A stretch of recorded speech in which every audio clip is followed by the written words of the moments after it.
I'm sure now, Al, you've probably done about 1 million press junkets at this point in your career, right? I mean, or close to it. But was the very first interview you ever did for the preseason 2014 in the Huddle football show? I don't know. I mean, we definitely had you on. Or certainly early on. I don't know if it was the first, but it's definitely up there. Yeah, well, you're an old pro at this now, man. Yeah. JB was like, there's this really good offensive lineman that we could have. And I was like, lineman. Usually they score well on our Q scores on our show. So, okay, we'll see what we got here. And then little did we know. Hey, Al, you know what? We're just going to roll from that point because I didn't know you were going to lead into the question. But, Ali, it's been a heck of a ride. Do you have Tom Brady's personal cell phone number yet, just out of curiosity? Never had to use it. Yeah. So he's at the facility 24/7. No, he's at the facility all the time. I mean, dude freaking grinds. So we're in a good spot in a short amount of time. I mean, especially with COVID kind of being funky and making it hard to do your normal stuff outside the building. It's definitely been nice having everyone around and figuring it out as we can.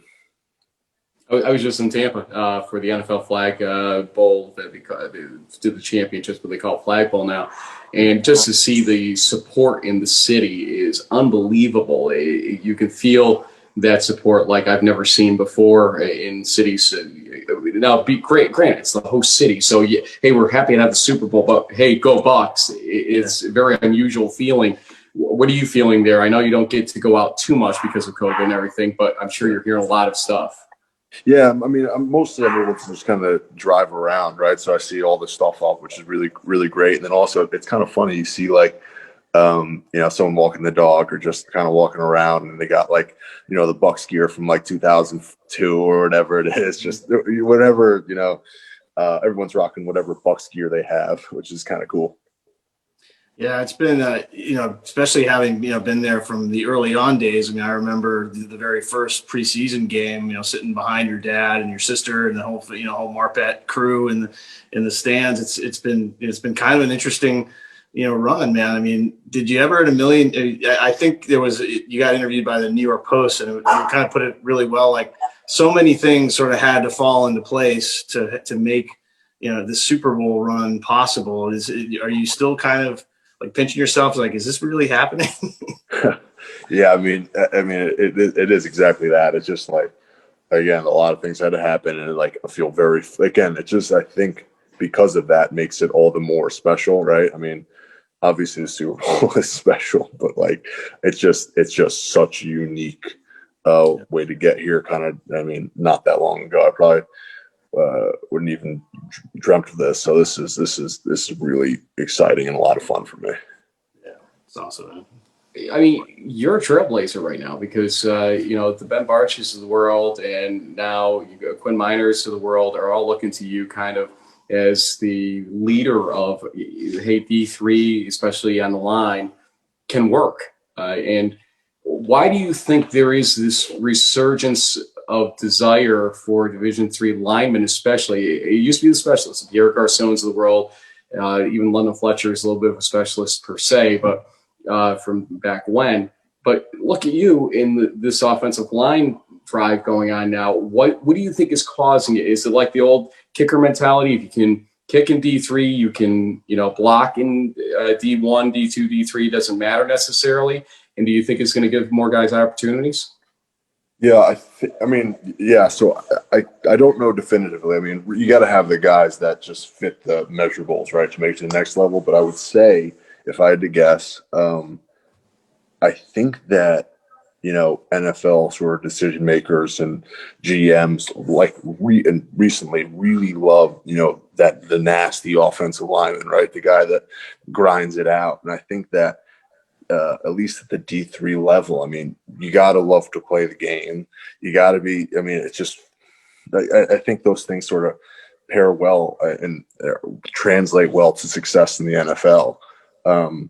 So that could be it. But it's definitely a cool thing to see, and definitely cool to watch Barch and Gono and Quinn just do their thing. That's right, Gono, yeah. I got to see got to see going on the field there in Atlanta with your dad a few weeks back, and Yeah. I was happy to hear that he got his vaccine. So that's positive news there. I know your family's taken COVID very seriously this year, especially being in an NFL situation. Are you sort of surprised now that we're literally a few days away from the Super Bowl that the NFL pulled it off? I mean, there were so many naysayers at the beginning of the summer that were like, "There's no way we should do this." There's no. Obviously, it impacted D3, and they didn't have any games and all that. But so kind of going through the whole process, are you like, well, that wasn't that bad, or it was really hard? How do you feel about that kind of experiencing COVID from an NFL perspective? Yeah, I mean, early on before the season started, I thought there was like no chance that we'd be able to do it, but like on time, right? So I thought like without a doubt the Super Bowl was going to be pushed back at least like a couple weeks to a month. I mean, like just something. Yeah, the sure.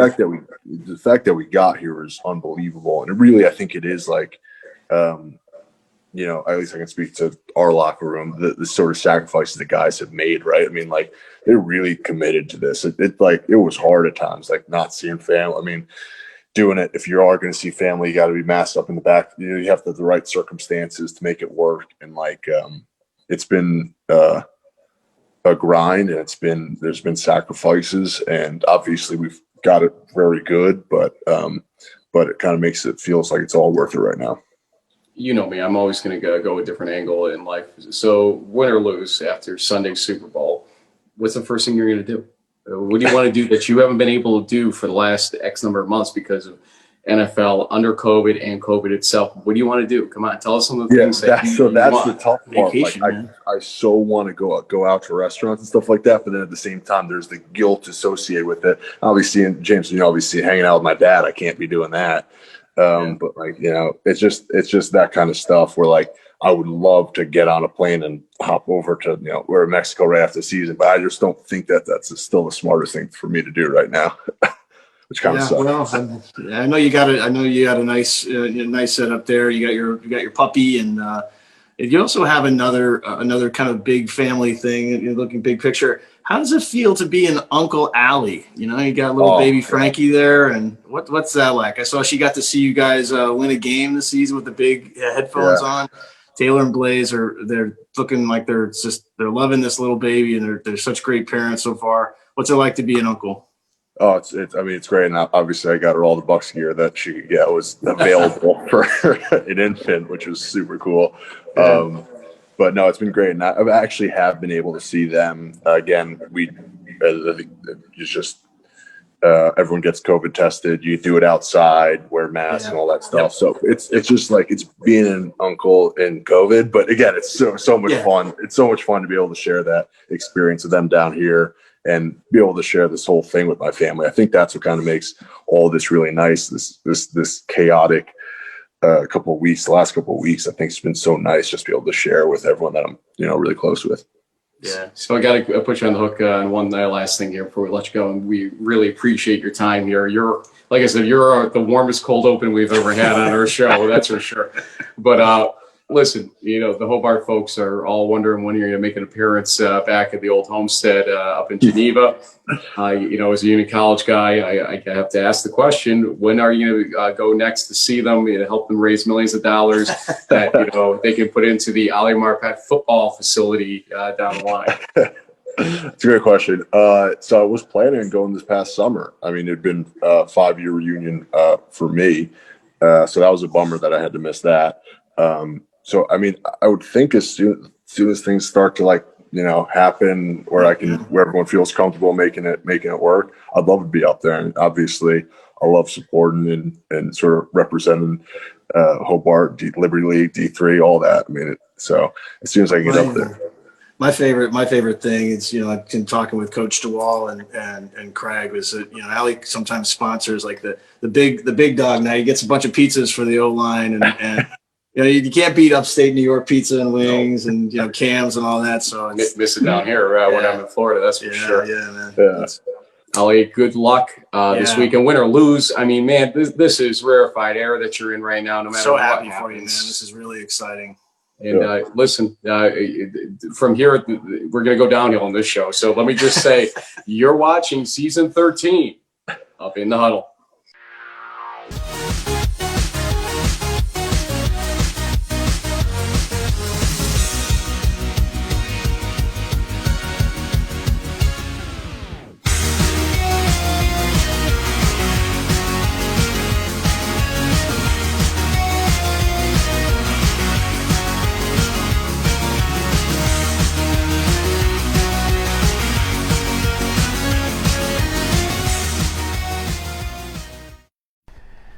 Okay, so when I said it's downhill from there, I didn't really mean it, because actually the downhill part's just when we do our part for the show, folks. But we've got some great guests coming up, a great show overall. But I mean, to start it with Ali Marpet, I mean, it doesn't get much better than that when you get down to the nuts and bolts of what we're going through with football right now. JB, you have been really close with him and his family. Obviously, we could tell for a number of years now, your Hobart link and everything else. Mm-hmm. How does it feel to see what's going on with Ali and this Super Bowl experience right now?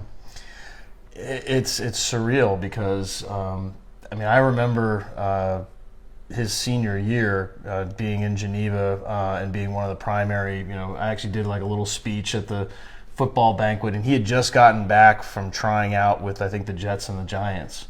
And so people in the room knew that the NFL was a possibility, but if you told any of us on that night that he would be playing in the Super Bowl 6 years from playing Division III football with Tom Brady, no less, I mean...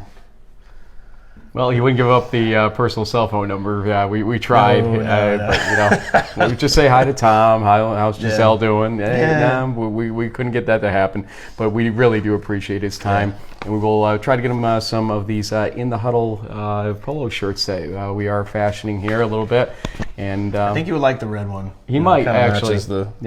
Maybe white also, just for the visiting colors or something like that. That's true. They're going to be wearing white on Sunday. We'll see. Hopefully it works for them. So last year or a couple of years ago, I was waving lots of sheets of paper around. I recall that. Yes. We were just in your kitchen, like we are right now, or the dining table, the kitchen. Yep. We wanted to talk about that back then. A whole bunch of topics in the off season and this and that. Well, we don't really have an off season to talk about, much of one at least. What we have to talk, is a schedule of games that are going to get played. We think in the spring. We hope. So let's run down what's going to happen this show. We're going to go through spring football. We're going to talk about the pluses, the minuses, and a little bit of host chat here. Then we're going to go through the 14 weeks of spring football that it's become. 13 conferences. 12 of which have put out schedules. We'll talk about the one that has it, and then some other wild cards that are coming along. To discuss the wild cards later in the show, Kevin Gilmartin from Salve, Regina head coach, will be joining us. But before that, we're going to have two really fun guests on the show. And first, it's something not in the East region. We had to go outside the East region a little bit because of the East region's problems. Yeah, good point. The East region isn't necessarily playing the same level or number of games. Not even barely, yeah. Todd Gibson, though, from our good friends at Grove City College, he is one of our good friends there. The athletic director tells us what it's taking to get their spring football season together, and the pack for that matter, President's Athletic Conference, and what it could mean for the East Region conferences, or why it's not materializing per se. Then I wanted to get it right. Kwasi Addo from Utica is joining us to talk about their season, which starts up in basically mid-late March there. About 49, 50 days from now, So they're going to be playing Monday and Tuesday afternoon and night games in the Empire 8, just the 4 teams that are playing. It's going to be Alfred at Utica to open up that schedule at that point. I want to talk to a player that's going to play about what their expectations are coming into the spring season.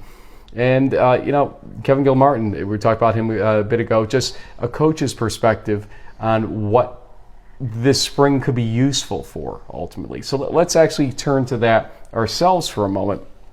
JB, we haven't been hearing what I would say is a huge amount of rah-rah, sis-boom-bah about the spring season from players, coaches, social media, stuff that we've seen. It's exciting on one hand, but I think there are a lot of question marks and shrugging going on right now about, is it going to be a consistent package of football? Is every school approaching it the same way? What are you hearing? What are you thinking about that?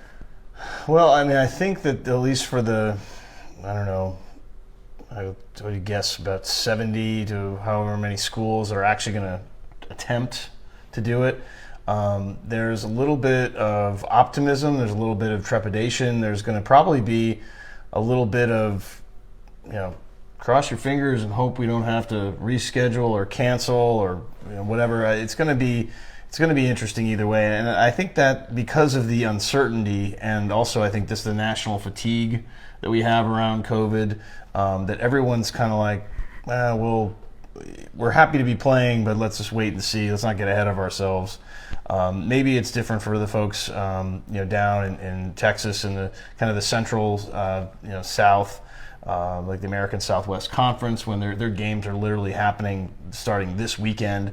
Might have a different feel down there in Texas and Mississippi. But yeah, I think for the rest of the country, they're optimistic, they're hopeful, they're trying to find a way to play and provide these opportunities, these very rare opportunities for these student athletes to get in some games before their careers end. I mean, Ali Marpet's diamond in the rough. There's not going to be. I mean, maybe Quinn from Whitewater. Quinn Miners, yep. Yeah, might keep the D3 offensive lineman record going here, but for the most part, these kids are done after they graduate, and we actually talk about that with Coach Gilmartin about certain guys who had to say like, hey, I got to take this job, Coach. I've been in college for 4 years. And our own advice concerning that coming up later in the show. So you'll want to stay tuned for that.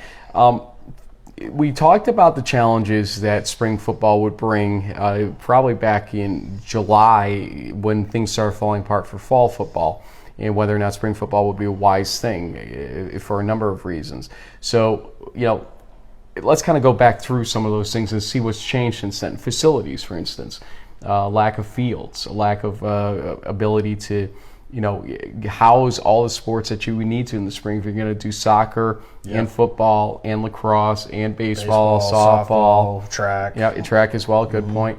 And any other than niche sports that we haven't listed that do play in the spring. Yep. Some schools have stood up and said, hey, we're going to do it, but we're going to do it with a little bit of a flair that you wouldn't expect. Friday night games, Monday afternoon night games, Tuesday afternoon night games. Why not? We're seeing that coming down, and again, we're going to hear more about some of the reasoning for some of the scheduling coming up from both an AD and a coach that are involved in that type of situation. Actually, from a player, we talked to the coach. We'll be talking about that inside that interview as well. That's Blaise Fagiano, is the coach we talked to off the record per se, with some stuff that we can still talk about. We're sharing some family, recipes and what he was going to be making for dinner as well. I sure hope the pork chops are good tonight, Coach. By the way, thank you. And also the Utica Greens. I am serious about that when I come see you guys for that 4:00 game on that Tuesday afternoon coming up soon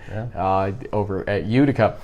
But just the testing question. It's still an open question, JB, about how much testing, what it means, what to do if you get a positive test. Is the whole team going to be shelved? What are you going to do about it? Yep. Coach Fagiano was telling us about some ideas for their team. They're going to be splitting crew, basically, so that if, God forbid, somebody gets it and there's a possible community spread inside their team, it won't be the entire team getting knocked out necessarily.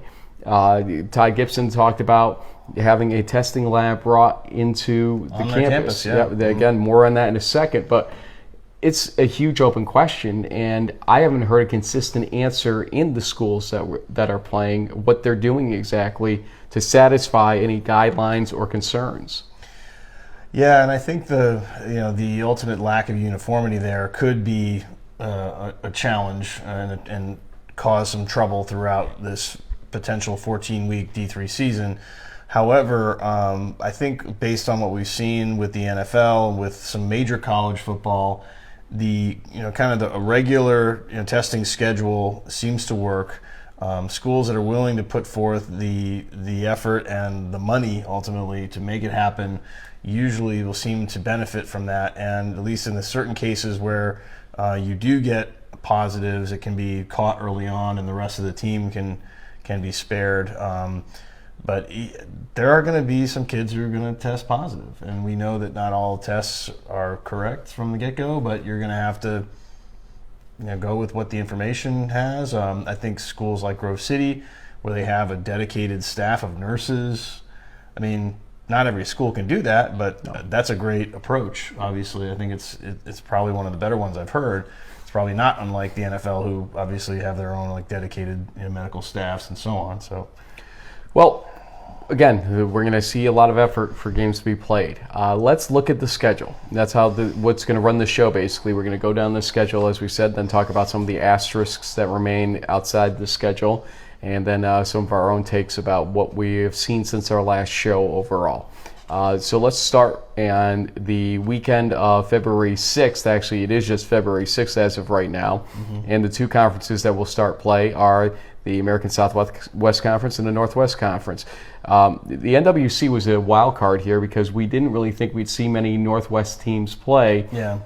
I mean, Linfield is pretty much out, and so... Yeah, and then the SCIAC canceled down in LA, so, you know... The West Coast just seemed like an unlikely place for spring football. Well, we got some teams playing, Packaloot and Puget Sound and Whitworth, basically, in their own modified round robin. So we're going to look at a game of the week, too, every time we do this. American Southwest Conference. I almost ended up going to this game, but I know they're going to have a broadcast crew from Mary Hardin-Baylor there. It's Mary Hardin-Baylor at Belhaven.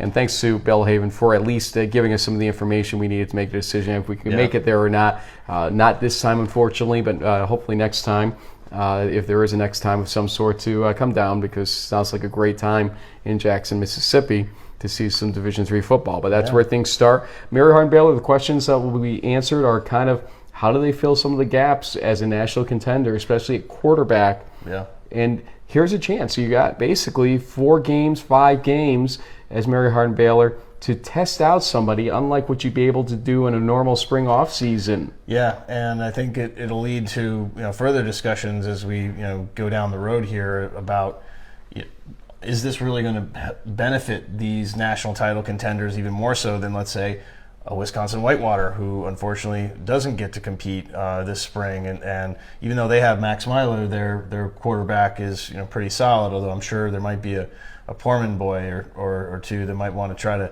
give him a run for his money. The fact that that the Warhawks don't get to play, meanwhile the Crusaders do, that could make a difference come the fall. There are a lot of situations where I think that starts to make a difference, even in our backyard with the Empire 8. Yeah. I mean, you got Utica and Fisher playing and Brockport not in the same conference. So what does that mean? How does that affect that matchup of teams' strengths later on? Tough question to answer. I just don't know where we get the answer from, but we're going to find out the hard way on this one, because it's going to happen, it looks like. Going to week 2 on February 13th, Valentine's Day weekend. And my birthday is the 13th. That too, yep. There you go. Howard Payne at Hardin-Simmons is our game of the week. What you're going to see is a trend here in the first 3 weeks. American Southwest Conference games are going to dominate here. Yeah, pretty much. The East region's got to wait till March, and the same thing with some of the southern regions too. But then also the 20th of February, week 3 we'll call this, Louisiana College at Mary Hardin-Baylor. To me, aside from the championship game of the ASC that they're planning, which could be Mary Hardin-Baylor, Hardin-Simmons, because they're in different divisions. That'd be good. Louisiana College is one of those teams that can show some level of strength every year. And we'll see if that game plays. One of the asterisks that we've been hearing is that some colleges in the ASC are doing things differently with testing in a way that doesn't make everybody in the conference comfortable. Hopefully they resolve that situation by the time it comes to these games, so that we don't see games get canceled like that one. That's a game that I would love to go see myself personally. Yeah. On February 20th. At the Cathedral. Yeah, absolutely. Yeah, so that's a game you do want to see play. Also, though, the USAC, the USAC is going to start their play, it looks like, with a couple of games. They've been having some schedules going back and forth. Yep. And so we think they're going to go forward, but we can't say 100%. So there's the first 3 weeks, and now things start to deviate a little bit on the schedule. Week 4, February 26th and 27th, 26th being Friday Night Football in the ODAC, no less. Very Odacian of them to go a little bit off the beaten path here. But we're not going to name a game of the week there. We're going to say on the 27th, which is a Saturday, Rose Hulman at Bluffton. One of our tri-champs from the fall, Bluffton, is going to play a team that actually, before COVID, was beginning to show some signs of good life out there, Rose Hulman. And this can be a good challenge game. I think this is going to be something to watch to see. Was Bluffton for real in the little bit of time we got to see them play football last year, or last season per se. The one game. Yep. So I'm curious to see what comes of them. I mean, you've got some great ASC games in week 4. Yep. The USAC games that are currently scheduled don't look bad in the One Northwest Conference game, but I mean, that's the end of the NWC play, I believe, at that point. I think so, yeah. Yep, on February 27th. I checked that. There is the Whitworth Puget Sound game coming up on the 6th of March. Right. But, I mean, they're going to be first in, first out of this whole thing, Northwest Conference. At least they're getting some in. We got to give them credit for that. Amen. Let's go to week 5, which is March 5th, March 6th, and that includes Bridgewater at Randolph-Macon, and Coach Clark from Bridgewater has stepped down, retired, and so we've got a new head coach and a little bit of coaching staff, I believe, as well, in at Bridgewater. And Randolph-Macon, one of those teams that always seems to be in the conversation every year. Yep. So that Friday night game seems to be one that I want to watch, definitely, and a lot of others out there would want to watch as well. Then, with all the USAC, HCAC joins as well. We talked about that in the previous week, the Northwest Conference game. We're starting to get some meaty weeks or weekends of football suddenly. Yep. Just in time for St. Patty's Day. Well, the meatiest of what happens, I would say, is week 6. Yep. So March 12th, March 13th, we add the OAC and the PAC to the already kind of filled level of games that we've had. The American Southwest Conference playoffs, or crossover games as we'll call them, where the divisional winners, the second place teams, etc., face off. 1, 2, 3, 4, and crossover. And so that's a big game there. But also Mount Union at Muskegum on the Friday night game. Yeah. Just to see what Mount Union's like under a new head coach. Yeah, that's true. The Karis time is over. Yep. And so is the machine the same machine, or is it going to look a little different? We'll have to see. It's going to be interesting to find out. But again, looking at the PAC, our last game of note for that week, Case Western at Grove City. Yeah. There's a team 2019 playoff team against a 2-time defending ECAC Bowl championship team. That's a good game. One of the teams that they seem not to be able to get over the hump on sometimes. It's a team that always gives them a tough time, Grove City. They're going to host them. And honestly, just to get to this point for Grove City, it took a lot. I was talking to Todd Gibson during the offseason, behind the scenes a little bit, to see what was going on over there. He was always very free with information off the record to me.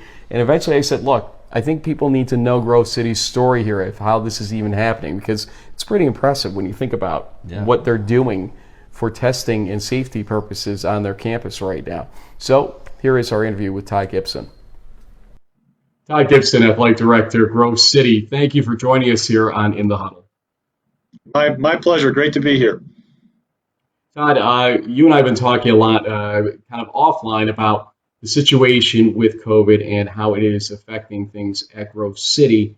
We weren't sure for a little while there if football would be able to return, and then suddenly we saw at least a partial PAC schedule come out there, President's Athletic Conference schedule. So kind of take us through the road here since last year. Most people know how it started, but how did we get here ultimately? Yeah, it's been an interesting year for anyone involved in athletics, whether college, professional, high school. I have kids playing youth sports. I mean, it's changed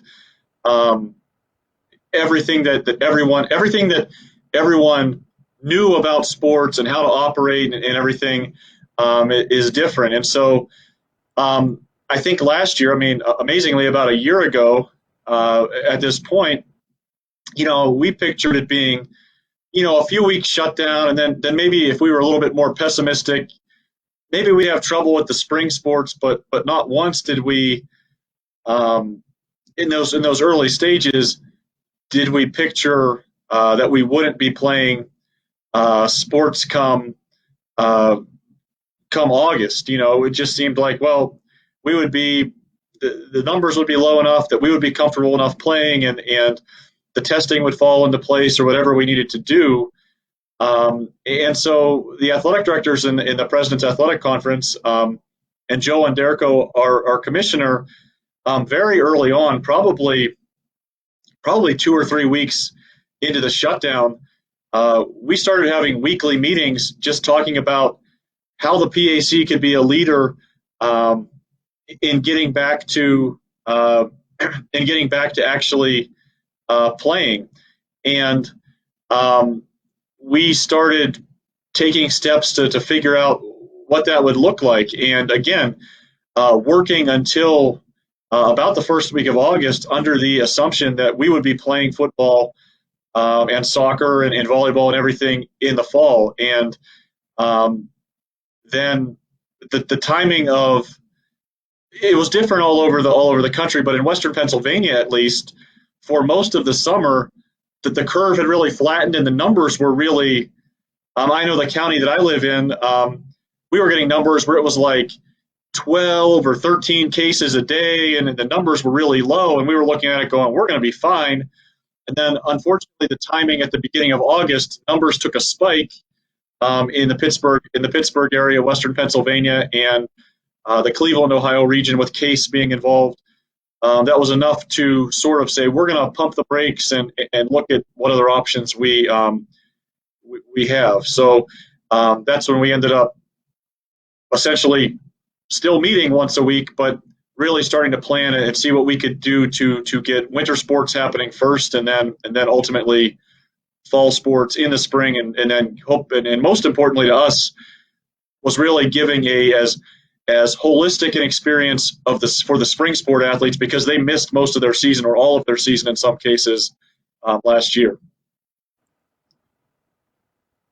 Yeah, so Todd, one of the things I've been looking at the spring calendar is interesting. You guys are playing a couple of games in March and then taking what accounts to about like a 3 or 4 week break, and then playing some more games in April. In working with the other schools in the conference, was that kind of the plan from the get-go? You guys wanted to get something on the schedule, play some games, see how it went, then kind of regroup and see, or is it basically because of the spring sports that really deserve to have kind of be their first place in line for having been cut last year, really accommodate that and try to figure out football around some of those other sports? Well, I think the first challenge for everybody thinking about playing football in the spring, especially if you're in the Northeast, is we're going to start football practice in a couple weeks here, and it's going to be cold and it's going to be snowy. I mean, the forecasted temperatures at the end of next week around here are like 12 and 14 as highs on certain days. So we're not going to start practicing football until after that. But I think anybody that's, again, Pennsylvania, New York, Massachusetts, Connecticut, anywhere where there's Division III football in the Northeast, the weather was the first thing that everybody tried to take into account. So I know some of the more southern conferences were looking at starting in late February and playing games early March. So first we looked at that and tried to figure out second or third week of March seemed like a time that we could start. We actually have made some adjustments with our football schedule we're working through now, where we actually think we're going to eat up some of the gap that we had in the middle. We had a bye week worked in because of the Easter holiday, so no one was going to play that week. And then based on the amount of teams that we were going to have, we divided into essentially 2 divisions, a north and a south. And so it was 5 teams. So 2 5-team divisions, only 4 would play each weekend. So our schedule ended up initially, or just the way the bye week and then Easter fell, we had about a 3-week period with no game. It was 2 games, then a long break, and then 2 more games. So for us, some of that will be eaten up now. But we did have the Easter holiday initially in as a break that week. Now there seems to be more preference to start playing games a week later, where hopefully you get the benefit of better weather and just playing either the Thursday before Good Friday or the Saturday before Easter, depending on no games on Good Friday, but just kind of going from there. And the presidents on our conference, thankfully, very supportive of playing football. And football in Western Pennsylvania is a big deal, and it doesn't matter if it's Division III or it's Pitt or Penn State or the Pittsburgh Steelers, or high school football is bigger than maybe all of them. And so the idea of having spring Friday night football in Western Pennsylvania, with the hope, now again, we don't know where we'll be, we have an idea where we'll be, that it might draw more fans to it if we're able to have fans in crowds. So playing all the games on Friday nights was something that presidents were very interested in doing, to just try to make football have a spotlight on it, which it typically does on Saturday afternoons and Saturday nights in the fall. So that's kind of what went into it, kind of an inexact science, to say the least. But everybody's trying to figure out the best way forward. And as far as I'm concerned, any conference that's able to find a way to play sports, any sport, but football in this case we're talking about, good for them. If the kids get to play one game or 10 games, I'm just really happy that they're going to have that experience. But to have that experience is taking a lot of resources and a lot of cost in general. Let's talk about two things in particular. First, testing. D3 schools are mainly smaller schools. Grove City is one of those smaller schools, indeed. What did you have to do to make testing happen? And is there a reason Friday night is being chosen instead of Saturday insofar as facility options? Is that really causing schools issues that you know of, where they've got spring sports that are going to take using the same fields and locker rooms and other facilities that football would be using in the spring? Is that, do you think, tamping down some schools' desire to jump into the fray? Because we're probably about half the conferences right now having some level of football from what we can see, and not many East Region schools, which is our specialty here on the show. You are not the East Region, but you're a good friend from our years, talking about Grove City. But, we're friendly what to is the your East, insight? Yeah, amen. There you go. But what is your insight as to what is going on with respect to facilities in some of these schools? Yeah, first with the testing question, the testing is it's a challenge. It's a challenge depending on where I think it's kind of three things. One, what your resource availability is, because tests are not cheap. There are some cheaper, like the Abbott testing and tests that are available now, which are more affordable if you can get them, but trying to procure those tests is very challenging. And they're an antigen test. But for the most part, the testing options are not cheap and not that easy to get when you're talking about like the rapid antigen testing. We also are doing PCR testing here, which those tests take a couple days to get back, so that's a challenge when you're in the athletic context. And they're about twice as much. They cost about twice as much per test as an antigen test does. So I think the resource availability is important, both how much money you have the ability to spend on testing, number one, and number two, just can you get your hands on the tests? That's a big challenge. And then the third thing that I know we experience, which is a challenge, and a challenge that everybody is facing, that no matter where they're at, because every state has different legislations or regulations. Just where are you doing the testing? Who is performing the testing?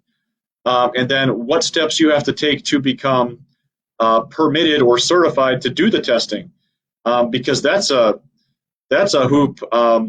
The federal guidelines are different than the state guidelines, and there's a lot of, I know there's some law background with you guys that I'm on the call with. There's a lot of legalese in there, and you're trying to, I won't say the good looking half or the bad looking half, but at least there's parts of it that you're trying to interpret. So it's not as easy as even if you get your hands on the test that you can just run a test. There are lots of steps that you have to do. So I can speak for Grove City. We've built a testing lab in our athletic building. We have a staff of nurses that we are bringing in to do our testing. We've gone through permitting. We can run PCR tests we send out to an outside lab, but we can run antigen tests on campus.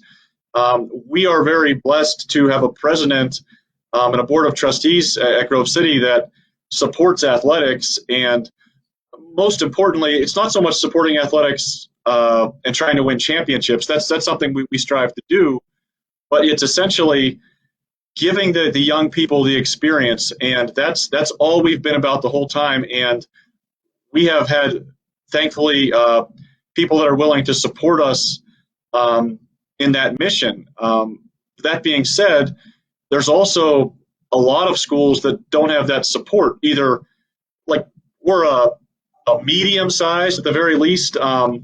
Division III school may be bigger than a lot of schools, so we have a strong alumni base and a lot of very high achieving alumni that can help support us. But not every place is in that.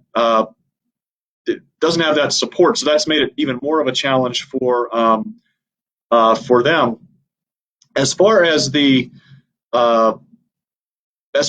the games on Friday nights, we looked at it as kind of two things in our conference.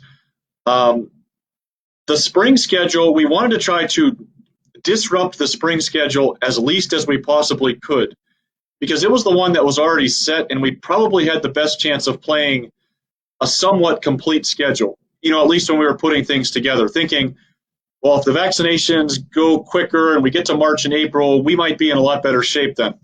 And I think time will tell as we get through the spring how that looks. So I think the facilities question, again, it would vary school by school. I would tell you that at Grove City, we have 2 outdoor turf surfaces, and that's a huge help because we can spread out lacrosse and football and soccer and all of those practices. We have a good-sized indoor facility, but it's always filled. It's always filled with baseball, tennis, lacrosse, track and field until we get to. So we didn't really have a lot of room to add football and soccer and any other fall sports that we were moving. I think the facility question with games, and my phone's going off. I think the facility question with games is it just kind of really varies place by place. For us, we were able to schedule soccer on Thursdays and Saturday afternoons around lacrosse games. And when we came up with the scheduling in our conference, other than football being Friday nights, all of our other sports essentially were operating this spring on a flex schedule, meaning soccer games are going to be played 2 times a week. They could be played Monday, Tuesday, Wednesday, or Thursday, Friday, Saturday. So you could play Tuesday and Thursday. You could play Monday and Saturday, kind of working around your facility options. Same in some other sports as well. So that has helped us because there are some places that are really packed tight on facilities, especially for games. So it's time for the better-looking half of the duo to give you the next question. Well, Todd, I mean, I guess, as a football fan, I know that the Wolverine home games are quite an event, with the whiteouts and all that. I mean, maybe it'll be easier to do if there's a bunch of snow on the sidelines. But, True. Given certain, precautions and regulations, and at least it is an open air, and you can certainly do things to socially distance at a D3 game. In fact, some people might joke that most D3 football games are socially distant crowd-wise, but I've seen your stadium, and it's never empty. It is packed with students, and you guys have a great following and very strong fan support from the students, alumni, et cetera. So do you have a sense, 5 or so weeks out from hosting Case Western Reserve, what that's going to be like? Or is it going to be just like everything has been in COVID?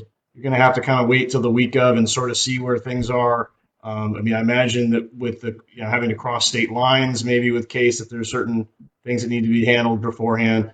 I mean, is it going to be a wait and see, or do you already sort of have some plans on what a game day experience will be like for Grove City? Yeah, well, we plan on being as fan friendly as we possibly can. That being said, we're not going to do anything that could jeopardize the health of the campus community, not just the players, but everybody around, and the community. You know, our stadium is right in our town, right in our community, so we have to be very aware of those factors, and also there are state regulations that really do limit how many people you can have in a stadium.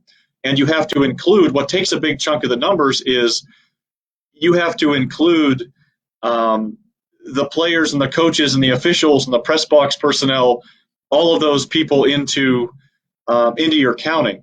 And so that takes several hundred people off of your potential fan list right at the beginning. So our hope is to have as many people that we can safely have into our games. We start hosting basketball games this week. Wednesday night will be our first home basketball game, and our hope is to have limited attendance, indoor attendance there. But even there, I mean, we're very limited on with state regulations, and it's a PAC rule this spring, and this could be revisited by the time we get to football. But with our winter sports going on right now, that the only people that are allowed to attend, if a school chooses to allow them, are essentially students from on those campuses, figuring that those students are in that bubble. Everybody has different testing and different protocols there. The toughest part is honestly not allowing parents and families into games, because I know, speaking from my own experience, I could never really get going ready to play a game until I looked up and saw where my parents were sitting at a certain part of the stands pregame, and it was sort of like, the last game I played, something happened and my parents were late to the game. It was like my last college game. I kept looking up, like worrying that something terrible had happened. And so I think that's a really sad part of this. But it supports what we're trying to do as a campus right now. And in the PAC, the presidents voted and came to that decision. So we'll support it.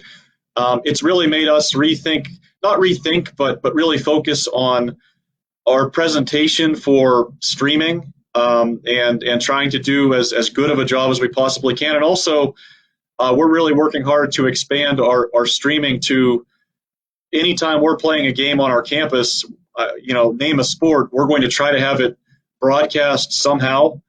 And most of our facilities are amenable to that, and there are a couple that we really are going to have to do some work to make it happen. But we want parents, especially, and family members and friends that would typically come and support their kids, but also other people's children and friends. Let them see it. So as far as the football attendance goes, we're hoping that things continue to trend positively over the next 5 weeks in Pennsylvania, especially Western Pennsylvania, and then potentially we can get some of the state-to-state restrictions lifted, and have a little bit of a more open atmosphere. But as we've said, only time will tell. Is it at the end of the day, spring football is going to kind of come down to maybe a few prayers and having some faith that the processes and everything that's been put in place to try to make it happen will work out. And haven't you guys won on a Hail Mary before, if I remember correctly, or something I'm like sure. that? I'm sure we have, and what it's going to come down to is just making sure that you don't practice your first string kids and your second string kids next to each other, so that you always have another one. You always have somebody. You always have. I looked at Coach DiDonato and I said, if you ever have your two quarterbacks practice at the same time, you're crazy. And he went, what? And I go, that's the quickest way to, like the Denver Broncos this year, or whatever it was. Like, just, it's every decision you make is a decision you've never made before, and you hope to never have to make it the same way. Like literally everything in all of our lives, not just sports, but Thank you, guys. we're about to call you Coach AD Todd Gibson. Send our best to Coach D. And also, as you said, the little things right now, the little steps we're taking are all important. We hope that it does move forward for Grove City and for the rest of the schools that do have schedules out there. We know it won't be 100% intact. We just know it from watching basketball play out over the last month or so. But we're hopeful and praying that it does work out for everybody involved. So thanks for joining us. Okay, my pleasure, guys. Best to you. Okay, so Todd Gibson, again, thank you for his time and his insight and his dedication to getting football played in the spring at Grove City. And thanks to Coach DiDonato for all of his time and help over the years as well. We'll be keeping an eye on Grove City out there by Pittsburgh, definitely. So then we go to the Week 7 slate of games, which is one that stretches from the 19th of March all the way to the 23rd of March. And in a weird way, because first you've got the 19th, which is Friday, John Carroll at Mount Union. Huge game, okay? Any year would have national implications. Coach Start's going to have a very early start to his challenges in the OAC. You can see now in week 2-ish, basically. Then on the Saturday, a whole slate of games. Then a Sunday game currently, it looks like, in the MIAA. Then a Monday and a Tuesday game, Hartwick at St. John Fisher, and one of the two E8 games that we're calling a game of the week, Alfred at Utica. Right. I mean, this is a very odd schedule, but it is, again, one of the meatiest weeks that we have right in the middle of this spring season of football. And JB, how do you keep track of this kind of stuff when it comes to it? We're used to a couple of games on a Friday and a whole slate of games on Saturday. A week like this, we're going to have Friday games, Saturday games, a Sunday game, a Monday game, a Tuesday game. This is a lot. This is like what basketball goes through, I guess, every year or every week. I never thought of it that way, but it definitely is, because it's going to be like just sort of sprinkled throughout this long weekend of 4 or 5 days, and it'll be interesting to see, especially for most of the people who know us as East Region guys. These are only 4 teams out of 70 something from the East Region that are going to be able to play, and so these are the games and these are the teams, and they've been around for a long time, old rivalries, and so should be exciting. Well, speaking of Utica, they got this big game coming up, and we want to talk to a player now to find out their perspective on what spring football is and isn't in their mindset right now, what it's going to prove or what it's not going to prove, I guess, is one way to look at it. And Kwasi Addo from Utica, we asked Coach Fasciano, who's a player that you think would be a good representative to talk about this, and he didn't even hesitate. He said Kwasi is well thought of on that campus and a true leader for the team and the campus, and so we wanted to talk with him, and here he is. Kwasi, thanks for joining us. I know this has been an interesting year for you, to say the least, personally, and as a member of a team of the Utica Pioneers. Fearing the Moose is great, but you really have to fear when the teams are on the field more than anything else. We haven't seen that in a while, but it will be happening soon, in March no less, for the Empire 8. Thanks for joining us. And how excited are you about the fact that the Empire 8, or at least 4 of the schools, are going forward with a football schedule this spring? I'm definitely really excited about it. I know all of our guys are, all of the coaches especially, and it's a funny thing I kind of thought about the other day. For a lot of us football players, at the Division III levels and whoever else hasn't played this past fall, that was probably the first fall for a lot of kids in almost a decade that they didn't prepare for a football season or to play a football game at all. So it's a pretty big thing, and we're definitely excited that the Empire is allowing us to do this, and the other teams that are playing against us are a part of that thing as well. So it's just an awesome thing to see happen, with everything going on. So I'm definitely excited. Kwasi, a lot of the releases from the schools that we've seen, in 2020 were saying how they would provide opportunities for athletes, and then, obviously the 114 practice days. What was it like for you as a player to kind of go through a fall sort of practice season with no games really to be played, but now as we're about 48 days away from you kicking off and playing against Alfred at home. How are things starting to shift? Is it feeling more like a normal football practice kind of schedule with get pads on, etc.? Walk us through what that's been like. So it's definitely been a very different experience.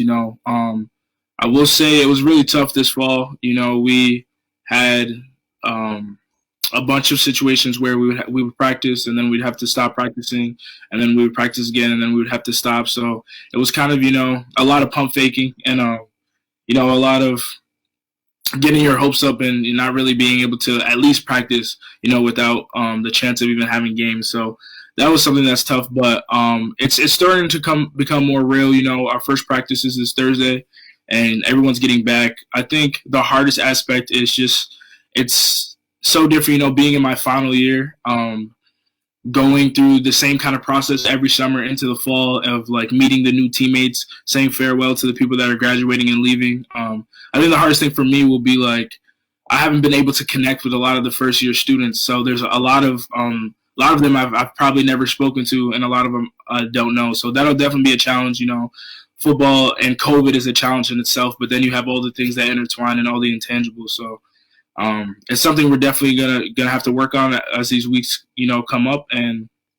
But I have no fear that we won't be able to get it done and figure things out as we do. So, Kwasi, you bring up an interesting point. A couple things from that I take. We are struggling with the idea of what do we call players? Seniors, juniors, freshmen? Do we call them freshmen because they'll have 4 years of eligibility after this spring, even if they play spring ball? And so the other half of it is there are players that didn't come back in the fall and the spring because they didn't want to pay for an extra semester or year of college, wanting to retain their eligibility and have the full 4-year experience, not necessarily knowing how this was going to play out at certain points in times. How much of your team is going to be back in reality for Utica? We call them opt-outs. How many players-ish, I guess, opted out? And will it affect the Pioneers, the product that's put out on the field when it does come to game times? I would say I don't know the exact number of opt-outs that we do have. I would say probably anywhere between, probably 10, maybe 15 different athletes. And that's for various reasons, football, college, all that is, hard in itself. And obviously we're going through a worldwide pandemic, and there's a lot of things that people have to take into account and figure out when it's coming to, college and playing college football, because that's, a big responsibility that you have to take on. But in my eyes, no, I don't think so. I don't think that we'll have any problems when it comes to putting that product on the field, because we have a really good coaching staff that prepares for things like this all the time. And, we still got players here. So as long as we, have that 11 on the field at each time, we'll have a person that's ready to take on the responsibility, step up. And, if we may have an upperclassman that, opted out, or just somebody with a little more experience than someone else, well, I'm confident that we'll be able to get, whoever's willing to step to the plate, that opportunity, and they'll be able to do what we need them to do.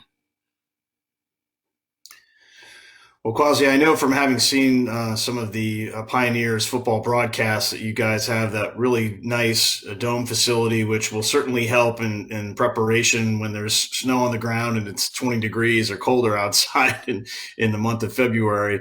But for you, I mean, in 2019, first team All-Empire 8 linebacker, you've had, I think, about 200 tackles in your career. Once the 2020 season was canceled, your senior season probably felt like it might have been gone. You have the spring season opportunity. Are you planning on using that extra year of eligibility and trying to play again in the fall, or are these 3 games your sort of swan song, and then you're going to go off and take your degree and run from there?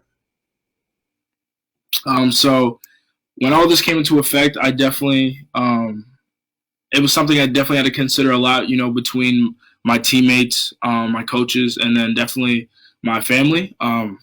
And this past winter, I actually had a conversation with my dad. That was like the last person I wanted to speak to about it, just to see where I was at in my head. But I'm definitely trying to play as much Utica College football as I want to. So I'm definitely taking up that extra year of eligibility, and I will be returning in the fall to play for that final season. I feel like we're breaking big news right there in some way, shape, or form, man. I feel like the folks Bad at news for the rest of the Empire. Yeah, Eight, exactly. Good for Rockport and Cortland are like, are you kidding me? Come on. We thought that not playing, we wouldn't have to see him again. But there are some people out there seeing you. Coach Blaise Fagiano gave us a little insight that there are people at the next level taking a look at you because of those audacious numbers that you're putting up in terms of tackles and your overall great gameplay, and the fact that you are a linebacker that's sizing up, no doubt, right now. Tell us about that possibility of the next step, and how does maybe next year play a role in getting some more film for you that could help you maybe keep football alive for something beyond just college?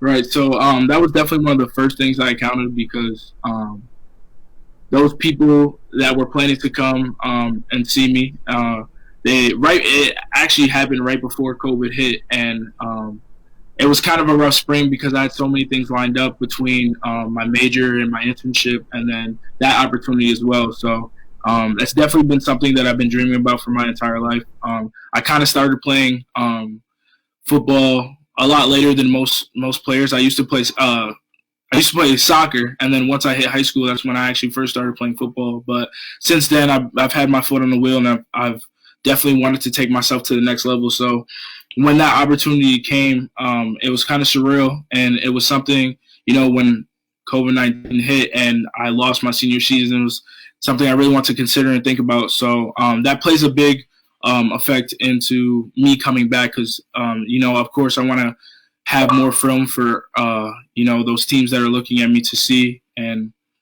hopefully that helps me in my aspect, being able to play these 3 games and then the extra at least 10 games in the fall. So. I've got to ask this question, JB, because I don't think you're allowed to ask it anymore, but at the top of the show, you may not know this because we're recording this separated from it, but our cold open is with Ali Marpet, a Division III player from Hobart, who made it to the Super Bowl this coming Sunday. I mean, what is seeing a guy like him succeed, or the Matt Gonos out there, or the Ben Barches, or even where Quinn Miners looks like he's going right now after Senior Bowl, but especially Ali Marpet and his story. What does that say to a guy that went to Shaker High School in my home area in upstate New York, and didn't necessarily think that Division III was a pathway to possible pro football? What have you learned by watching this as this has played out? I've definitely learned a lot, and Ali Marpet is one athlete that I really appreciate, because he gives a lot of us hope. There's this big misconception that Division III football is not really all that, and it'll take a lot for those athletes to get to the next level, which it definitely does. Just looking at our competition, and we're not put on that pedestal that players in the higher divisions are. So we just have to work that much harder. But I've always believed if you have a dream and you have a goal, you will always be able to achieve it no matter where you're at. So he definitely plays a big part of it. And all those guys that you name, coming from smaller schools and being able to succeed in the big leagues, that gives all the athletes like me a lot of hope. So have a lot of respect. Well, I know one of the things Ali says that you got to have at least the measurables, and if I'm looking at this correctly, at this handsome young man on the Utica roster, 5'10", 230. I'd say the measurables are there, Frank. That's a big body there. Hold on. I'm calling a timeout. I don't think it's 230 anymore. I have inside information that says it's a little bit more than 230. What are we looking at right now? So, over the winter, I always get a little beefier, and my weight fluctuates a lot. Throughout my Join the club. So, I'm not going to fully disclose, where I'm at right now, but we'll say 230, is a good number. Like, that's the highest I'll play at during the season. I'll try to be, between 220 and 230. If I can be at that weight during the season, just endurance wise. 220, 230 of pure muscle is the thing, though. So that's the problem. 220, 230 of pure muscle is like, oh my God, double of what I may even possess, maybe even triple. Are you kidding me? Hey, but JB, I know that Ali Marpet has a standing policy with Division III players that have serious looks from the pros to talk to them, and we'll be happy to, let's say, after the spring season, and see how things materialize a little bit here, Kwasi, to put you in touch with him once things calm down in his life as well, to give you a little insight about what could be next for you. So we hope everything goes well. Are there any nerves generally? We've talked to some coaches about this. Are there any nerves about, wow, this spring season is so close to the real fall season as we kind of look at it as, and, do I really want to risk injury or, problems that could come from the proximity of these two seasons being so close to each other? Does that play a role in your thought process at all when you were going through the do I or don't I do this in the spring or come back in the fall? Walk us through what you're hearing from other players too in that respect. So that was definitely throughout my team as a whole a concern of playing in the spring and then turning over, getting right into the summer and preparing for the fall. And I think that's just how you perceive you'll be able to perform. I've been, a student athlete the majority of my life, and injury is definitely a thing, and that you have to consider, and it's definitely something that the more you play, the more risk you have of having an injury. But I also believe like anything may happen, and you want to be able to do as much as you can in the time you have it to. So. It's definitely something to look at. It's definitely something that, goes through your mind all the time. Like, I am taking a big risk, but it's also like time is the only thing in this world that we can't get back. So, taking that time off and, something might happening without you even taking the opportunity to play those 3 games could, change everything for you. You might not be able to do anything that you wanted to do in that time. So for me, I've considered that as well. I haven't really thought about, not playing just to preserve my body or anything like that. And I think a lot of my teammates can attest to that too. They're pretty much on the same mindset. So, we have a great coaching staff, great strength and conditioning. We got good programs, that'll keep us, in shape, and then will have us in a position to recover as we're going into the summer and going into that fall season. So I don't know if that really answered your question, but more than answered it, and we appreciate the insight. I'm thinking to myself, JB, we were talking to Coach Fagiano yesterday about Kwasi, and it was like, giving us all these accolades about how great a representative of Utica College he is, this and that. And I'm like, yeah, we've heard this song before from coaches, and better than advertised is what I would call it right now. JB, I know you've got the last segment here, so go right ahead. Well, one of the things, I guess before we try to wrap this up, Kwasi, I mean, it'll be interesting to see in this short little Empire 8 round robin, because they're one of the teams of this group of 4 has the potential to go 3-0 and effectively be the 2021 Beast of the East. You are in a very lucky position that out of the 70 or so East Region teams that they're out there, that you are on one of the only 4 that are actually going to give spring football a try. So congratulations. I think it says a lot about your school and program, coaching staff, administration, et cetera, that they're giving you that opportunity, because unfortunately the reality is that there's probably 600 to 800 student athletes in this region that would love to be in your shoes. So we wish you guys up in Utica all the best. You may be visited by somebody in a couple of weeks on the sidelines. Watch out for that masked man. But to wrap things up, Kwasi, we have a tradition on our show that we like to give the student athletes who appear the opportunity to give shout outs to any friends, family, teammates, college, high school, whatever, the floor is yours, and we'll turn it over to you. So thank you again for joining us, and here's your chance for a shout out. Well, first off, thank you guys so much for having me. Definitely appreciate and enjoy this opportunity. I first obviously like to shout out my whole family back home in Albany. Also would like to shout out Shaker High, all my boys, alumni, and coaches and current student athletes right now. And here at Utica College, I would like to shout out Grandview Avenue, the best off-campus student housing that we have here. So.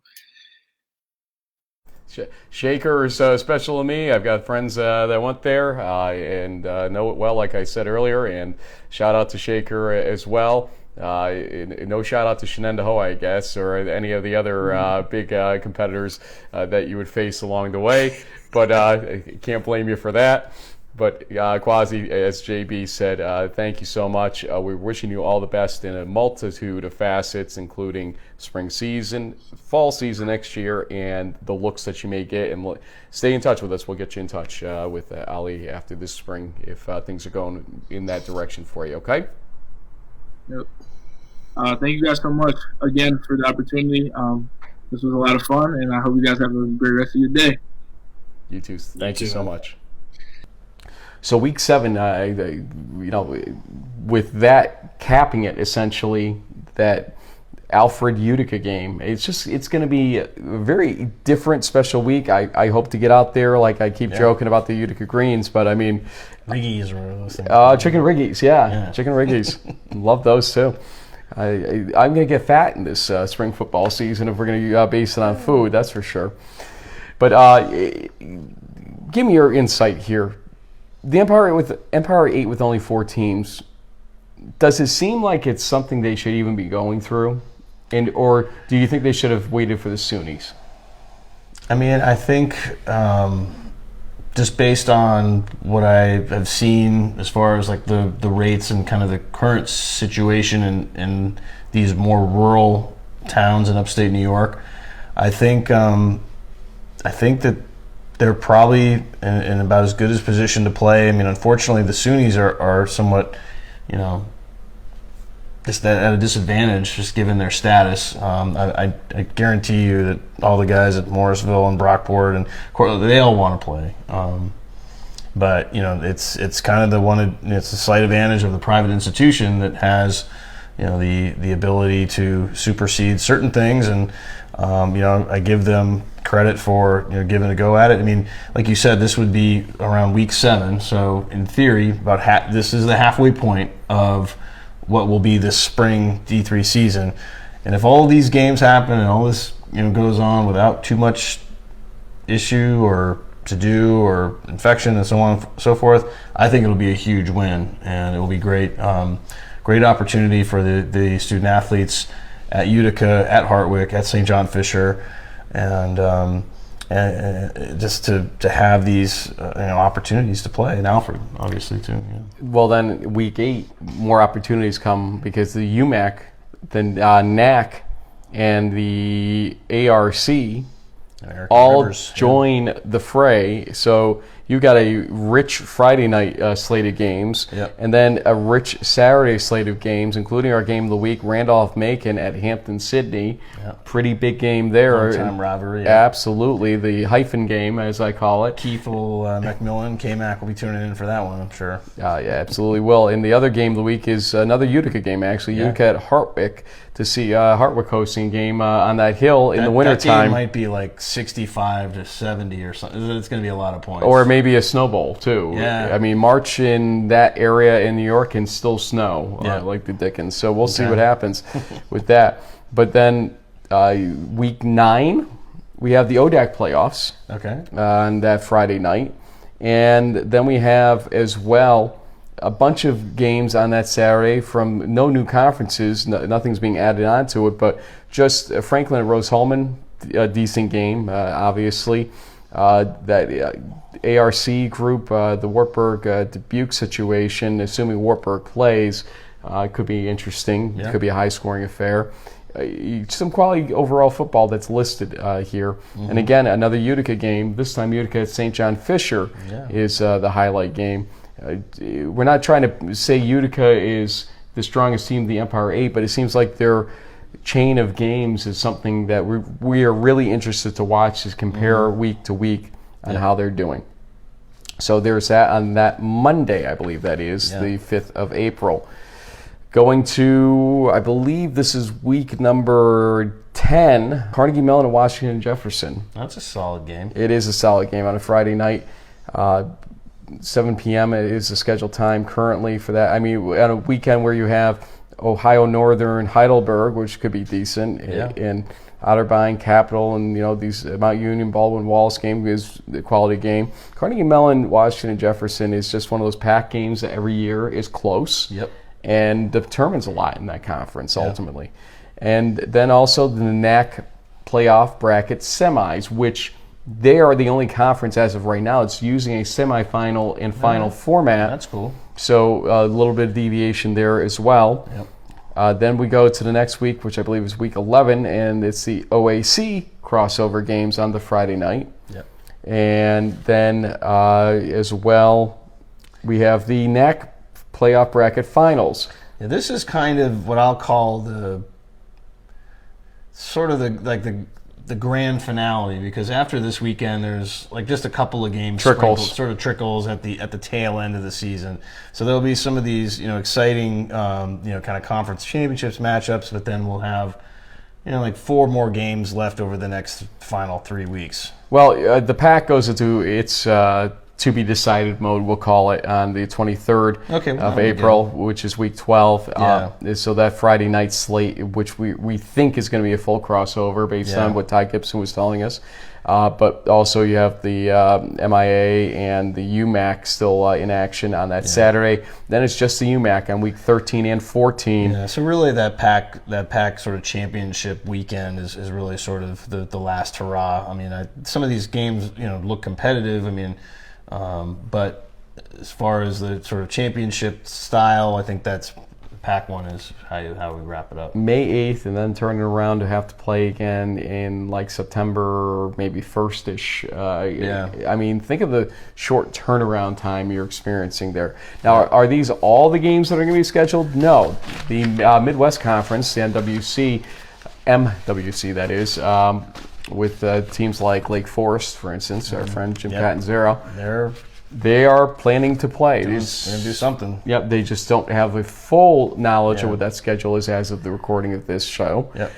But then there's also teams like in the CCC where it's a conference that basically said we're not going to sponsor it ourselves in terms of a full conference slate. We're not going to have a playoff, for instance, scenario, but our schools are free to schedule amongst themselves or outside the conference. Go fishing. And that left the school like Salve, Regina saying, we want to play, but we have challenges in the process of this, such as COVID travel restrictions. Yeah. They are the only football school in Rhode Island. Kevin Gilmartin says in our interview coming up in a second here that they're the only D3 school in Rhode Island. And I'm thinking to myself, Johnson and Wales just called and said they want their money back. Yeah, football school. Yeah, and a couple others. But his point is all based on football, and it's true. Yeah. They are the only football school in Rhode Island for Division III, and so the travel restrictions work both ways, coming in and leaving the state. So how does it work? Can they get games? What's his own feeling about it? What are you going to use this spring schedule to do exactly with your team? Is it just for shiggles, as they say, or is it going to be something you're going to seriously compete in terms of games? Now, you would expect a coach to say seriously compete all the time, but he gives a pretty good indication of what it all means, and here it is. So here's somebody that I have a funny feeling is going to be, turning the tables on us a little bit on this interview here. Coach Kevin Gilmartin of Salve, Regina. I was out there one time when Salve, Regina beat Union College on a last-second field goal from about 45 yards out. It's still on YouTube to this day, folks. So go and look at that or listen to that one. But Coach Gilmartin, thanks for joining us. And, hey, spring football, is it going to be Salve Regina playing or not? Give us some info here. Well, I'll get into that. But before I get into that, like you said, I got to turn the tables on you guys real quick. So I've been watching you guys for a while, listening to you for a while. First off, I want to thank you for what you guys do for D3 football. I love that. But, every week I was sitting there waiting for a phone call. Coach, would you like to be on the show? And never getting that phone call, I mean, I even went down to Verizon, asked them if my phone was working, because you guys, I felt something was wrong, but I asked them, is there, do these guys have me blocked or something like that? And they, nope, nope, nope. So, and now you guys finally bring me on the show when we haven't had a game in 400 days. That's when you bring me on, so really want to thank you guys for that. Can you hear me now? Okay, folks. So that was Coach Kevin Gilmartin, and that was the quickest interview we've ever had here. I'm in the huddle. Nah, Coach, I'm sorry. We're just kidding with you. But listen, we love you. We love Salve, Regina, and it would be great to see you guys play. I want to go out there to Newport and see some football. It's tough getting into and out of Rhode Island, though. The prior administration in Rhode Island has made things tough for obvious reasons with COVID. And you're feeling some of that pinch, obviously, with the CCC sort of saying we're not going to do an official conference schedule. Right. Where do we go from here? Mm-hmm. Yeah, just to clear that up, the CCC presidents met and they discussed it, and they said that we won't have a conference championship in the spring, which is fine, but they'll give us the opportunity to play games with whoever we want to play.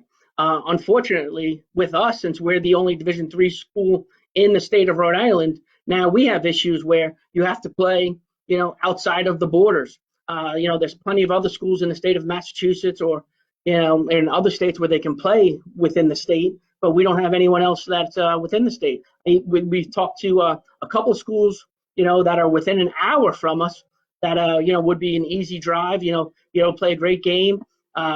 You wouldn't be at risk for the drivers as much because it's an easy down and back for everybody. But, you're worried about the protocols regarding the governors. The governors have to approve if we go from state to state. And that's the scary part right now, is that we need to get approvals for every game that we're going forward with. So it's kind of a wait and see. And that's the part that's frustrating for me. But, you can't be frustrated. That's what it is. You find it, you find the problems, and then you move forward. And that's what we're going through right now, trying to move forward and figuring it out. We're hoping, that everything cleans up a little bit more. It seems to be easing a little bit, but you don't know. And so hopefully in another week or two, there'll be less and less restrictions, and then it just keeps getting better. And then hopefully we'll be playing games in the spring. Yeah, hopefully. I mean, have any of these communications from the presidents of the conference, or even at Salve in particular, with respect to maybe winter and other sports? I mean, testing is a big hurdle to clear. It's expensive, especially when you're talking about the size of a football roster. Has there been conversations at Salve around that? Is room in the budget? Is there going to need to be some fundraising or something to help out? I mean, where are you guys at that right now?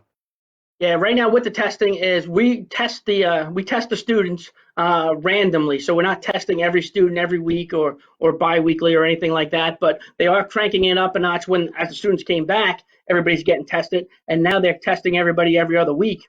But they said, if with athletics, if we start having games and going forward, they will come up with a way to figure out to get the extra testing for the athletes. Now, I think the money issue is one thing, but I think we'll be able to get over that hurdle, whether it's within the school or the athletic department or fundraising. But sometimes it might also be the question of, tests within the state of Rhode Island too. So, that's the next part of the hurdle that they're working on, that there's, tons of people asking the questions, but we're hoping to get some answers. Coach, there's a lot of question out there as to how many people really support a spring season, even players-wise. We're not hearing necessarily the same amount of exuberance that we thought we would necessarily on Twitter, especially from players, about letting them play in the spring like we heard in the fall, possibly. And for coaches, we've been hearing a lot of different takes on what this spring season looks like, means, etc. Do you put out your top players and risk injury so close to the 2021 probable season, we'll call it at this point, the normal fall? Do you use this as something else? What would you use 3 or 4 games, let's say, against Division III competitors to do with respect to your team and maturation or anything else that you have use for in these situations? I don't know if you guys know my personality at all, but I'm 100% a competitor. And so, I've always said if you want to play me on a turf field, a grass field, I'll go out and play. It doesn't matter if you say, hey, let's go play in a parking lot. I want to compete, and I'll play, and I'll play to win. I think that's the beautiful thing about that. So, there's always the plan of how you're going to develop your team, but I think you do that in practices. But when it's game time, you get the best players out there, and you go to work and you try to win. Because I think that's what everybody's playing for. They want the wins, and so if it's gonna be a game, let's go play and win. And you said against Division III teams, but I don't care if it's a 1AA Division II, we'll play them too. So whatever it takes. I guess you could play. You could just drive down the street to URI, right? And Absolutely. They have a full schedule, but maybe one of their games gets COVID knocked out. Well, we've seen in basketball. We've seen literally on a Thursday game get canceled, and on a Friday, a Saturday game get scheduled, basically, that was not previously in there, and the conferences are working to help with that generally, but schools can do it individually as well. So it is not unheard of in this whole situation. JB? Well, Coach, in the glass half full kind of mindset, how much time would your program realistically need, let's say, if middle of February the conference says okay, or your AD or president say, what, we look like we have 3 or 4 games scheduled here that we can pull together.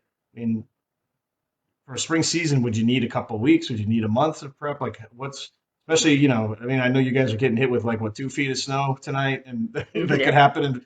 That could happen in a couple of weeks too. It makes things a little more challenging, but what's kind of the ramp up time that would be required to realistically have a real competitive spring season? Usually, going into camp at the start of the fall, you have about 3.5 weeks to get ready for a game. So that, I would say, that would be the maximum that you would need is 3.5 weeks. But at the same time, we had the fall where we installed the playbook and everything, so they know that.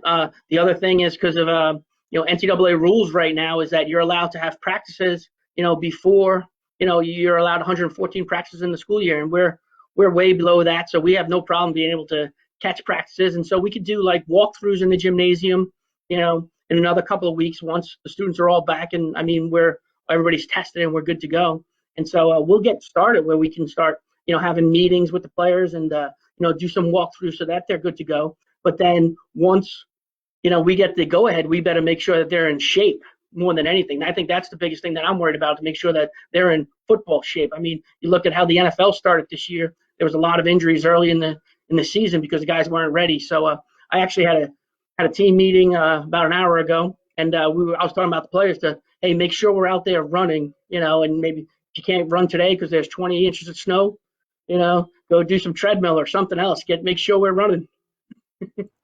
JB said make sure they get the snowshoes out while we're muted back here. But yeah, seriously, something along those lines. Coach, we were actually talking to our friend Blaise Fagiano over at Utica College, and he brings up the 114-day question a little bit. So let's actually ask you, is that a permanent installation you'd like to see for future years to stay in play? That basically 114 days of some sort of practice or team activity allowed throughout the year. Is that going to be the new norm you're going to push for as well? I would love that. I think it was actually great in the fact that you can plan a lot more. You don't feel like you're under the gun of spring ball where you only have 30 days to get these practices done with. And so the players during those 16 practices in 30 days, they're trying to get classes and everything done at that point in time, because it's spread out with 114. It's actually easier for the student athletes. And then the other great thing is, we're able to plan a lot more. And, if you have a meeting on a Tuesday and a meeting on a Saturday, it's good for the players where, it keeps them engaged. And at the same time, this fall, when we practice from September till the first week of, or the week before Thanksgiving, we didn't have one positive test within the football team, because the players took care of one another. They wanted to make sure they weren't out doing anything stupid where they were going to get picked up with the COVID test. So it was a great, overhang for them that kept them responsible. And so if the 114 days is there, it makes them better. They'll be better students during the school year. I was a better student. I played 2 sports in college. I was a better student during the season than I was in the off season. And so if you have the opportunity of, the season just continues, they'll be better students, I think, in the long run. You soaked up being the big jock BMOC during the off seasons. We get it. It happens. Yeah, no, more free time and more things to do something stupid. Yep. Yeah, well, but going back to what you were saying before, Coach, I think is a message that somehow has gotten lost in the shuffle. Everyone's saying, playing would be bad because it puts people at potential risk. But the reality, it seems, especially with college athletes, student athletes at the D3 level, the structure and the sort of self-containment that a team and a season provides is actually the safest environment to be in. So it's kind of counter to what you hear in some of the media and other arguments. That said, do you have a sense? I mean, obviously at some point, Salve goes on summer break, so you're probably not going to be playing games in June. But I mean, what would realistically would be a good time frame for you guys? Something like late March to April or early May, something like that works with your academic calendar. And since I grew up in New England, it gets you a little more into that spring weather and a little bit out of the nor'easter that you guys have tonight. Right. When normally we start spring ball at the end of March and it goes to the end of April. And when we start at the end of March, the weather's a little cold and it's a little cold out there, and practice is a little tougher. By the end of April, the weather's beautiful, and we're in shorts and we're loving. We actually always have one practice where we're out on the beach for a practice, and it's awesome. It's a great time. So to be able to have a game at the end of April will be outstanding. So that would be my hope, is that we play the games in April, and the first ones would be in the beginning, might be a little colder, but then as we get towards the end, it should be beautiful out there. But if all of a sudden things open up and we could play in March, and then you could have a full 2 weeks in between and space it out and make sure all the protocols are aligned and everything, then you go ahead and do that. So, we'll play cold weather games. We'd prefer to play warm games, then afterwards we can go celebrate at the beach, but we'll figure it out. Might have to get that run game together. Get Joey Moriello paging him right now to get over there and get his run game together. Great running back that you've had. How many players have opted out, though? Let me ask you that with respect to spring, and they took maybe the whole year off, for instance, fall and spring, to maybe save a year of eligibility because of the questions that were out there and everything else, or they didn't want to buy another semester of college to do 4 years of eligibility scenario. How many players have opted out? We had 4 guys that didn't come back for the fall that said, I'm just going to take the year off. 2 of them did it saying, I'll get a full-time job because it'll be better off than, half a foot in for classes and that, because they weren't sure how it would go. But we had, the classes were all in session and everything. So we had basically, out of 125 guys, we only had 4 that, opted out. So that was pretty good. And then, for the seniors coming back, they're all making decisions, for the seniors currently, to play the next year, or, a lot of them have full-time job offers right now. And so that's the biggest question, is what are they going to do? So they're all debating that right now as they're going forward. That seems to be a universal question that we're hearing from a lot of different teams out there and students about, what do you take the job? Do you come back, or et cetera? And you know what? It's a professional guy and a professional guy here. Somewhat. Take the job, guys. I mean, if it's out there and there's a salary attached to it, I know Coach may not like hearing that, but take the job, guys.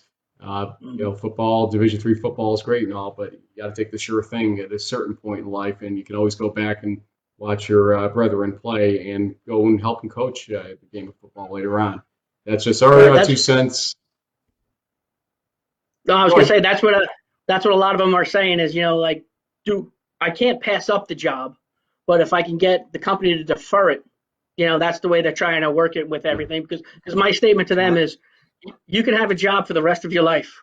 You can only play college football for that much longer. So, but at the same time, I'm going to do what's best for them, and I'm going to encourage them to do what's best for them at the same time too, because I love these guys and I want them to go out and be successful for the rest of their lives. And so if they have to take the job, don't pass it up. Well, they get the best of both worlds, like you're suggesting. That's even better. That's the perfect scenario for them. So, okay, you've had your in the huddle experience. Was it everything you dreamed it would be, and then some? And then some. At the same time, I get to look at the Tampa Bay Bucs, hat going on and everything. Francis Spencer, one of our grads, works for Tampa Bay Bucs right now. I know you're a big Ali supporter since you guys same alma mater and everything. But go Bucs this weekend. Yeah, it's pretty exciting, right? It's back in our, just down here in Tampa. It's kind of crazy how it panned out. We chatted with Ali earlier. He's excited. He's focused, and I think it's going to be a great game. Well, yeah, by waiting to have you on, you're on the same show as an NFL Super Bowl participant, he said, this coming Sunday. So there you go. I mean, we held you for the best possible show, and you don't even appreciate it. I mean, what kind of respect is that, man? So the next time I come on the show, is that going to be the next time you have an NFL person on as well? Is that what I have to wait for again? Or? Yeah, we'll see. We got to get some games. We got to get you guys playing. Let's play a little.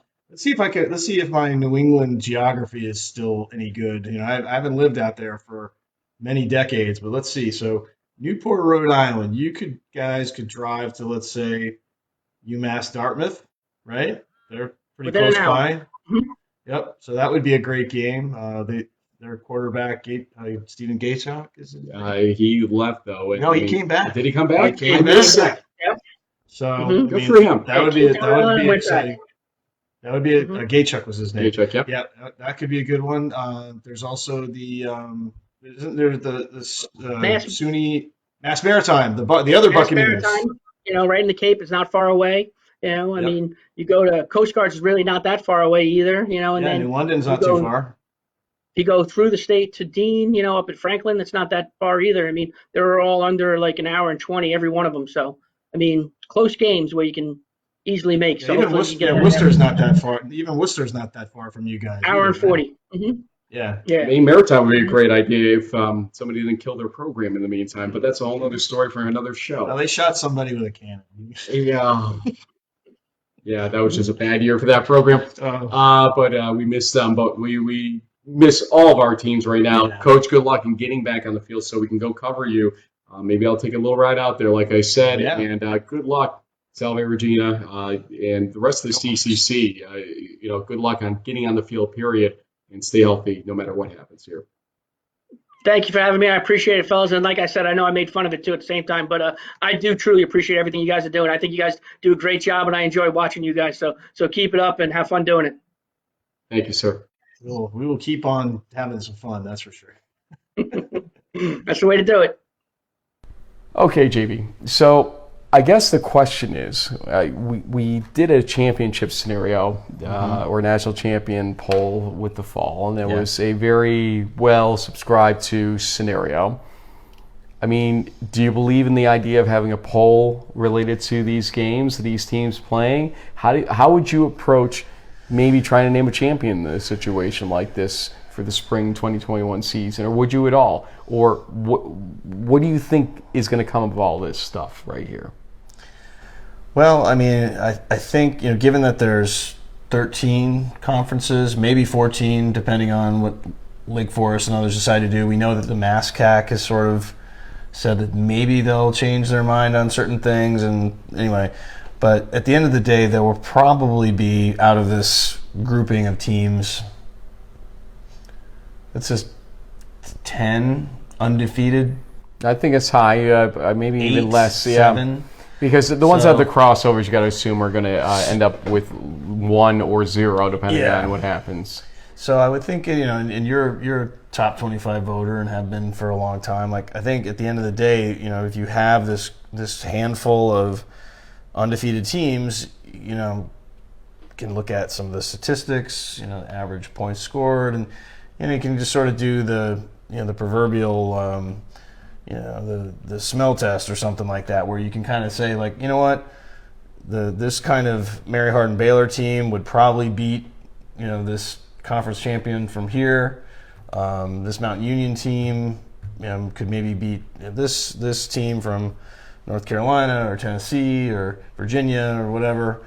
And we probably will subscribe to certain long-term biases because there has been basically like 3 or 4 kind of behemoth programs in Division III over the past several decades, and so. But a team like North Central not playing hurts Yeah. things here because your defending national champion is not going to be in the mix. Nope. And we'll see. Should we include them in a poll? Yeah, I don't know. I mean, not without any data to really support it. That's Can you really? Our friends at D3 Hoops are going to throw out teams not playing games. In fact, they're not including teams that have played 0 games so far, even if they've scheduled games, and then we'll add them as need be. It's interesting to see what our own approach to evaluating these teams will be, and it's not to like create some kind of pseudo champion scenario. It is basically to honor and respect the teams out there and the players out there that have made the sacrifice to go forward with this ultimately. Yeah. And, people thought our Bluffton, Trine, and Merchant Marine 3-headed national champion situation was some kind of, prank or joke. PR stunt. Yeah, but honestly, it was. We asked it legitimately out there, and we gave our own 2 cents that they should all be considered champions based on what happened in the fall. It should be recognized as such when history looks at what's happened here. I mean, that's the whole thing. And these games are still going to count. They're going to go down in history as being logged. This is an official NCAA game, so treat them with that. But it's a little different too because, I think the amount of hurdles and challenges and kind of risk management that these kind of games require makes them that much more special. Especially given the fact that there are going to be some seniors playing their last ever football games. Of their lives in this spring, and without their schools and conferences facilitating it, they would have played their last game. 400 days ago. So I want to say a couple of last things here. First, our friend Dan Dutcher, who has been a good friend of Division III as the vice president of Division III, took an early retirement from the NCAA and finally ended his tenure just recently. Gave some great speeches, and he will be missed, and promised he'd be going to the convention on the quote other side of the ropes as part of his exit speech. And Dan knows I appreciate him and the time he's given me and my colleagues at D3 Football and D3 Hoops over the years. So what's next for us here? How are we going to handle spring football, you may be wondering, and here's your answer. We discussed it ourselves today in our little jam session we had in your kitchen. Yes. All these games, there's not necessarily enough games to have a weekly show, I don't think, but there are enough games to have at least a show every 2 to 3 weeks, depending on what part of the season we're in. And also some pregame and postgame coverage like we did for the Merchant Marine game in special circumstances. So we're going to be employing all that. We're going to do crunch time to get you highlights and scoreboards every couple of weeks, get some interviews along the way as well, and package you some shows in the spring. While we may not understand it to be all, truly the epitome of college football, what's going to happen here over the next few months, because we won't see the entire slate of players at every school, though Salve Regina only had 4 opt-outs. Other schools have had more. We know that for a fact. But that said, it's still competition. It still matters to you. It still matters to us. And as you said, the records matter in terms of the stats and everything else. So we're going to cover it. And not grudgingly, it's going to be enthusiastically, just like it would be in the fall. Because we're going to learn a lot about these teams. We're going to hear names that maybe we wouldn't have otherwise heard for very good reasons. And it's time to promote those players as much as we would if it's a Mary Hardin Baylor player or a Mount Union player or a Brockport player, whoever. They're going to get their place in the sun here, and with good reason. So stay tuned. We've got a lot of that coming up. Again, thanks to Ali Marpet, and good luck to the Bucs this weekend. Good luck to him especially. Even if you're not for the Bucs, root for him and his continued success. Quinn Miners, who had a great Senior Bowl. Congratulations to him, and we'll see where things land for him. And we'll talk about the draft in future shows and what it all means as well, I'm sure. And thank you for watching this longish episode, but it's been a little while since you've seen us. And we wanted to catch you up on spring football as we know it coming up here in the next few months. So see you soon, folks, here on In the Huddle.